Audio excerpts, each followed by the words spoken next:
Hey everyone, welcome back to the channel. I am JustusRStone, and today I am talking about Reki Kawahara's brand new light novel series, The Isolator. This is volume number 1. Volume 2 just came out in January, so it's still relatively a recent series. This one is quite a bit different from the series that he is most famous for, Sword Art Online or even Excel World. This is a science fiction novel that takes place in more of our modern era world. There is no virtual reality involved. In fact, the story follows Minoru, who is an average teenager by all respects, except for the fact that he has an incredibly tragic event that happened when he was 8 years old.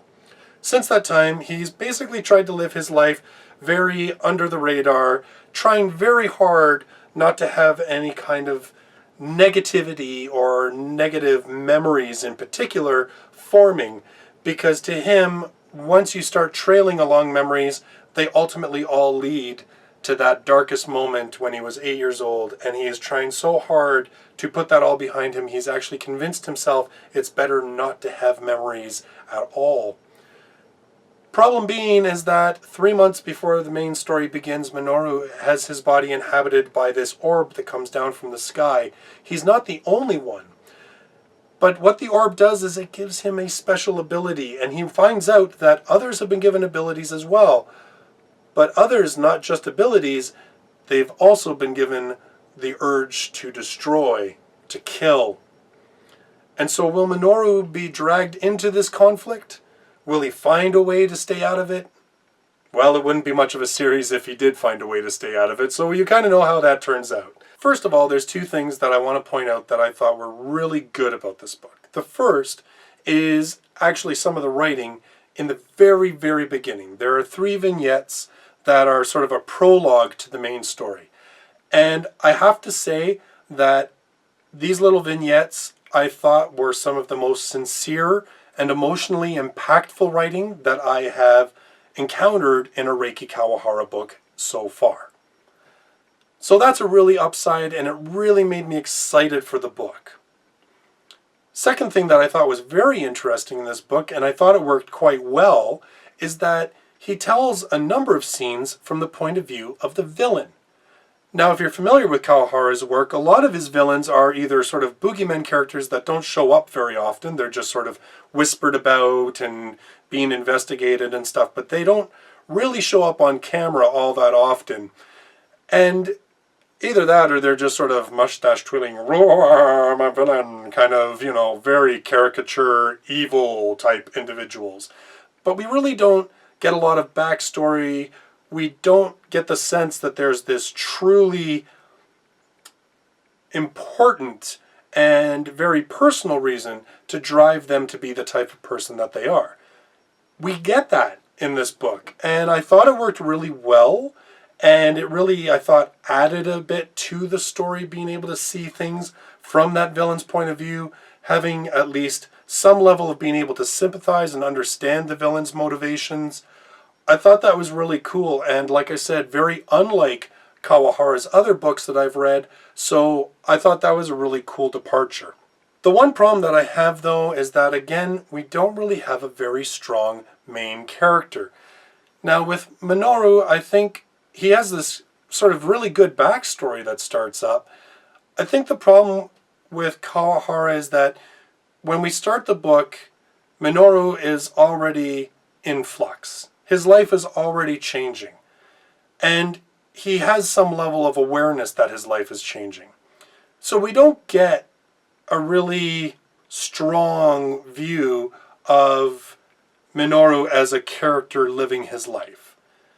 In fact, we really only know what he's, quote, supposed to be like by him telling us how unlike a lot of his actions throughout the book are. So it makes the character feel a little bit wishy-washy. It doesn't really root the character in one specific spot to start, so his growth and change as a character really isn't that obvious. And so it makes the character feel like he's really just there in service of the story and in service of what Kawahara thinks he should be doing, as opposed to a character who starts at point A and then grows and develops to the point where point B makes complete sense. I don't think that's totally a weakness of just this book. If you take a look at Kirito, he's not much different. Haru in Excel World is a little bit better of a fleshed out character, and that's maybe why that's still probably my favorite Kawahara series. The other thing about this book that kind of bothered me a little bit was that it really didn't feel all that original.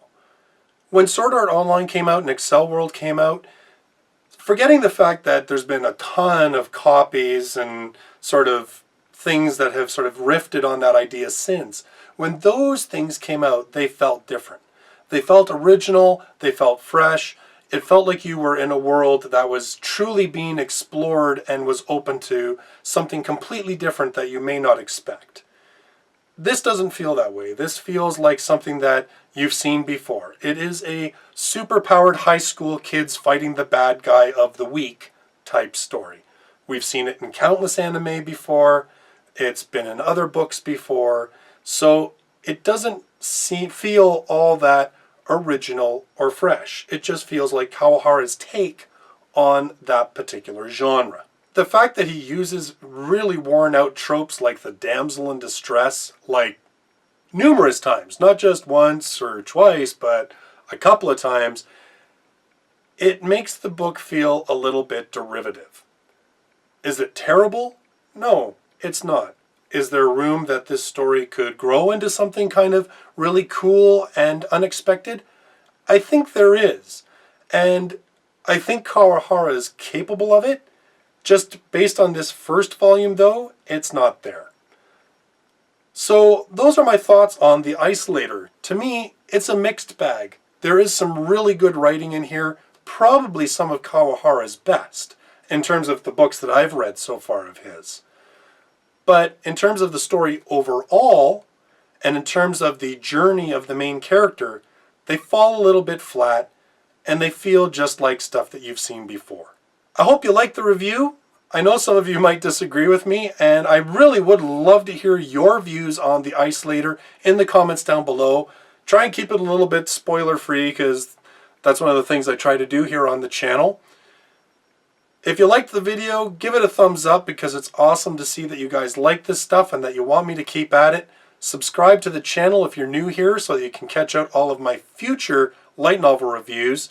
In fact, next week I am going to be reviewing volume number 4 of Is It Wrong to Try to Pick Up Girls in a Dungeon?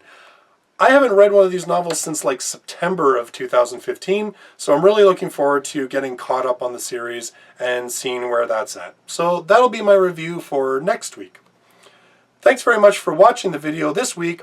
I hope to see you when I review this one next time. Until then, bye-bye for now.